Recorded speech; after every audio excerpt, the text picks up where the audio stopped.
अब गुजरात एटीएस इन आतंकियों से ये पूछताछ करने में जुटी है कि आखिर उनके तार कहां-कहां तक जुड़े हुए हैं।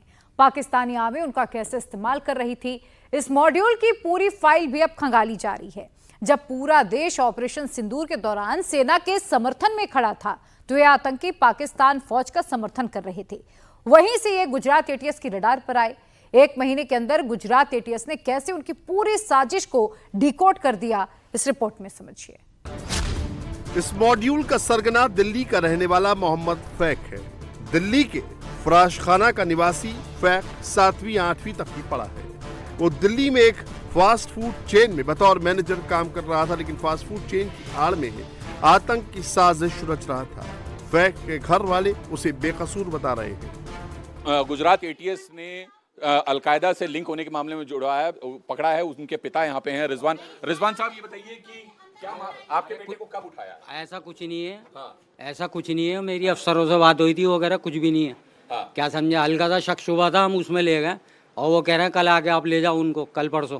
गुजरात एटीएस का दावा है कि 4 युवकों को उठाया, जिनमें से एक आपका बेटा भी है। क्या नाम है उसका, जो अलकायदा से बता रहे हैं AQIS से जुड़ा हुआ था? किसी से भी नहीं जुड़ा हुआ वो हल्का सा शक शुबा था, उनको उसमें ले गए थे। क्यों शक शुबा क्यों था? नेट के ऊपर उनने कोई कुछ कर दिया होगा, नेट के ऊपर, हमें पता नहीं है, इतनी जानकारी नहीं है। क्या करता है आपका बेटा? होम डिलीवरी करता है। अच्छा, डिलीवरी बॉय है जी। तो यहाँ पे कब से रह रहे हैं आप? 14 साल से। 14 साल से जी।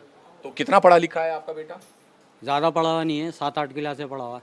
7-8 क्लास है। यही है ना आपका बेटा? जी जी। ये तो किस समय लेके गई है पुलिस?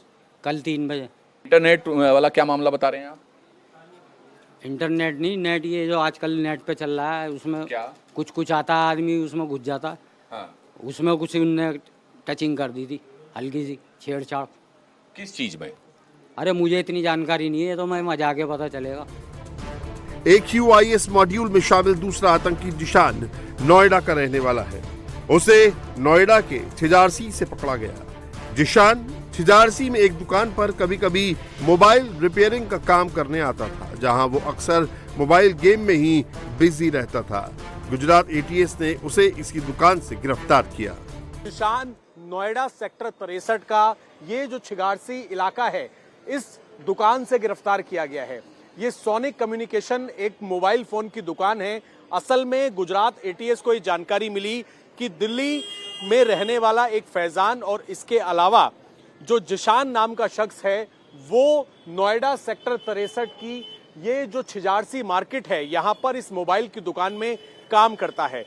एटीएस की टीम यहाँ पर पहुंचती है और दुकान के अंदर से ही जिशान को पकड़ा जाता है। जिस एटीएस की गिरफ्त में आते ही फैक, जिशान और उसके बाकी दोनों साथियों ने अपने अलकायदा इन इंडियन सब कॉन्टिनेंट मॉड्यूल का राज उगलना शुरू कर दिया है।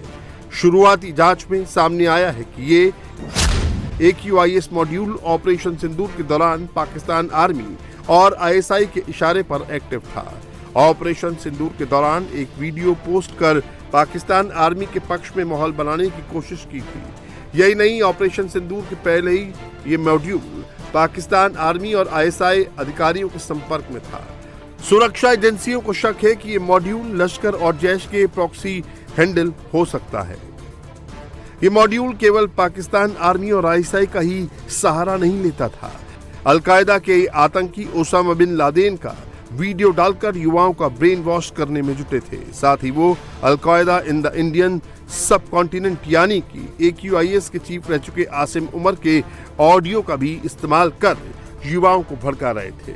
सबसे चौंकाने वाली जानकारी ये मिली है कि ये अलग अलग जगह पे भारत में सोशल मीडिया के ज़रिए लोगों को भड़का करके, उन्हें रेडिकलाइज करके एक तरह से देश के खिलाफ खड़ा करने की कोशिश कर रहे थे। एक जो सोशल फैब्रिक देश का बना हुआ है, उसको किस प्रकार से नुकसान पहुंचाया जाए, उसको तोड़ा जाए, इसकी कोशिश में थे। और इनका इरादा ये था कि अलग अलग जगह पे लोगों को अपने साथ कनेक्ट करके इस प्रकार से इंस्टिगेट किया जाए कि नेचुरल वे में अलग अलग जगह पे माहौल बिगड़े और एक तरह से देश के अंदर अराजकता का माहौल जो है वो जीवित रहे।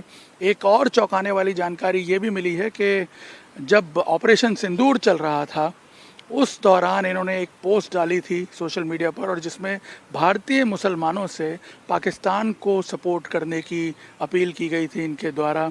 और उसके बाद ही इनफैक्ट ये एजेंसीज़ के रडार पे आए और एटीएस की एक लंबी जांच के बाद, करीब 1 महीने की जांच के बाद, ये चारों आज गुजरात एटीएस की कस्टडी में है और अगले 14 दिन में इनसे गहन पूछताछ की जाएगी कि आखिर ये किस लेवल तक जो है डिस्ट्रक्टिव माइंडसेट रखते हैं और देश में अराजकता फैलाने की कोशिश कर रहे थे। यूपी के संभल का रहने वाला आसिम उमर भारत से फरार होने के बाद AQIS की तरफ से लड़ने के लिए भारत से भागकर अफगानिस्तान चला गया था। आसिम उमर 2019 में अफगानिस्तान में मारा जा चुका है, लेकिन ये आतंकी उसकी आवाज का इस्तेमाल कर लोगों को रेडिकलाइज करने में लगे थे। अल्लाह के नबी ने सहाबा से वादा किया था कि मेरी उम्मत की एक जमात हिंदुस्तान में जिहाद करेगी, हिंदुस्तान में जिहाद करने वाले जहन्नम में नहीं जाएंगे। अल्लाह के नबी ने हमसे वादा किया कि हिंदुस्तान में जिहाद होगा। हमने पूछा अल्लाह के नबी, अगर इस जिहाद को हम पाले तो क्या करें? फरमाया सारा माल कुर्बान कर देना, अपनी जान भी कुर्बान कर देना। आका हमें मिलेगा क्या? सारी जान भी कुर्बान कर दे, माल भी कुर्बान कर दे, क्या मिलेगा? फरमाया जो तुम में से गाजी बन के आएगा वो जहन्नम से निजात पाएगा। अलकायदा इन इंडियन सब कॉन्टिनेंट जब 2014 में बना था तो आसिम उमर उसका सरगना था। उसकी नियुक्ति al Qaeda chief Ayman al Zawahiri ने की थी। अब अल जवाहिरी भी मारा जा चुका है। आसिम उमर भी हमेशा के लिए खामोश हो चुका है, लेकिन AQIS का नया मॉड्यूल उसकी आवाज को जिंदा रखे हुए है। मुसलमान भाइयों, आप अपने जहनों से ये ख्याल निकाल दीजिए कि हिंदुस्तान हिंदुओं का है। ये जब चाहे हमें हिंदुस्तान से बाहर निकाल देंगे। अपने अल्लाह की कुव्वत पर भरोसा कीजिए। ये जमीन तुम्हारे अल्लाह की है। इस जमीन पर आपने सदियों हुकूमत की है, लेकिन आज ये कमजोरी, ये ज़ौफ, ये मजबूरी और गुलामी क्यों है? तुम कारोबार में पड़ जाओगे, तुम्हारी जिंदगी का मकसद ही कारोबार बन जाएगा और तुम ज़राअत पर राजी हो जाओगे, गाय की दुम पकड़ कर बैठ जाओगे, यानी जिहाद छोड़ दोगे, जिहाद को खैर बात कह दोगे, तो अल्लाह ताला तुम्हारे ऊपर ऐसी जिल्लत मुसल्लत फरमाएगा जो उस वक्त तक नहीं हटेगी जब तक कि तुम अपने दीन की तरफ ना लौट आते, यानी अपने जिहाद की तरफ ना लौट आए। ये 2023 के बाद दूसरा मौका है जब AQIS से जुड़े आतंकियों की गिरफ्तारी हुई है। 2023 में इस मॉड्यूल से जुड़े 4 आतंकियों को अहमदाबाद से गिरफ्तार किया गया था। गुजरात ATS को उम्मीद है कि इस बार वो अलकायदा के इस मॉड्यूल से जुड़ा सारा राज बाहर लाने में कामयाब जरूर होगी।